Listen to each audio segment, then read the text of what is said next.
Eu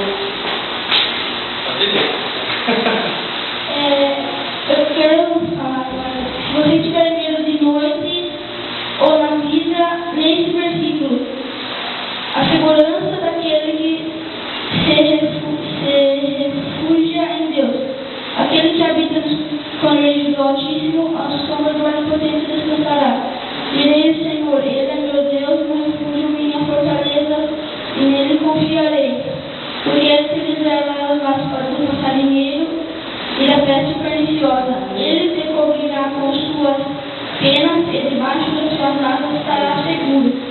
A verdade é